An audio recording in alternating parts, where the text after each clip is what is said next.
naman tinorture yang si Athena. Kawawa naman. Nakahanda na ang duo na talagang kaaway ng ating pack members. At mas kaaway nga po yan nitong si Athena. Naku, kung alam niyo lang, hirap na hirap kaming putulan niya ng kuko. Paglabas nga niya yan, excited na excited siya. Kala niya yata maglalayas siya. Anyways, ganyan po kaputik yung sahig kasi kakatapos lang nila magpati sa labas at kakapasok lang nila. Inilabas nga lang ulit tong si Athena para putulan ng kuko, pero alam niyo ba, nagbibisi-bisihan siya. Napansin niya kasi yung hawak ng kanyang mami na panggupit ng kuko, kaya ayan, kunwari may mga pinagagagawa siya sa life niya. Hindi rin nga pala kami natatakot na baka umakyat siya sa second floor kasi nga hanggang first step lang siya, hindi po siya marunong umakyat ng hagdan. Dito nga sa part na to, tinatawag na namin siya, pero hindi siya lumalapit sa amin kasi alam niya nga gugupitan siya ng kuko. Kaya naman nagbibisi-bisihan na lang siya at kunwari nga ay may mga pinagagagawa siyang mahalaga. Dati nga ay talagang hirap na hirap kami gupitan siya ng kuko kung ano-ano ginagawa naming technique para lang magupitan siya kasi hindi naman pwedeng palaging mahaba. Dito nga inuto-ito na siya ng kuya niya para makuha nga siya. Binuhat na nga siya agad at ayan, ready na siya para putulan. Ayaw na ayaw nga niya nung una eh. Pero in fairness, mas madali siyang gupitan ngayon kesa nga noon. And nalerking nga ako kasi sabi ni mama, 4 years old na daw pala itong si Athena. Ang tagal na rin pala simula nung nagkasakit siya. A little backstory nga, since ang dami rin nagtatanong kung bakit hindi pinagbubuntis itong ating Athena. That's because nagka-parvovirus nga po siya nung bata pa siya. Sobrang tindi nga rin ng mga pinagdaanan niya noon. Halos 2 weeks siyang naka-isolate from the other pack members. Hindi namin siya pina-confine sa vet pero naka-IV siya that time at talagang tinuturukan ko nga siya ng mga gamot na kailangan niya. Sobrang tindi nga rin ang epekto ng parvovirus na yun sa kanya kasi talagang 2 weeks siyang hindi makatayo. Mag-insert nga ako ng video, makikita niyo sa video na yun ay talagang nakahiga lang siya at kahit nga binibigyan namin siya ng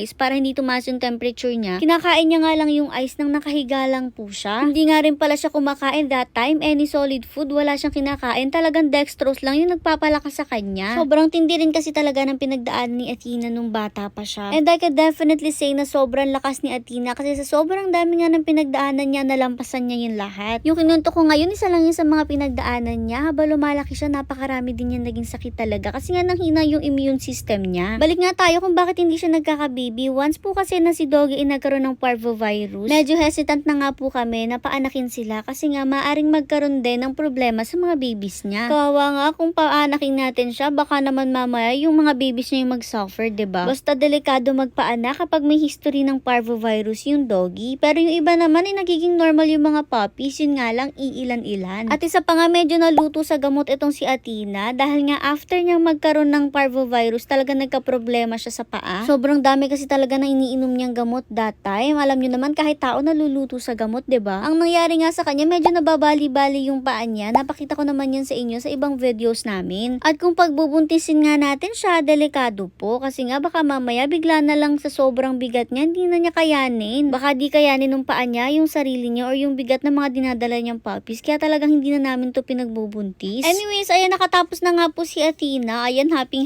naman siya. Sobrang nakakatuwa nga siya ngayon kasi talagang bumalik yung sigla niya kahit napakadami na nga nangyari sa kanya. At ngayong taon nga lang talagang unti-unting bumabalik yung katawan niya. Maganda na ulit at medyo tumataba na siya. Next naman na itong napaka-bibo na si Kelvin. Yan, bibong-bibo talaga to. Medyo matatakutin at medyo mainhin pero talagang bibo rin. Hindi ko nga maintindihan sa personality nito, be. Ang dami nga rin natutuwa sa inyo at nagtatanong kung ano pinapakain namin dito kasi nga napakabutsyog. Bilog na bilog din naman talaga at napakalaki. Ayan, hindi nga mabuhat ng kanyang mommy.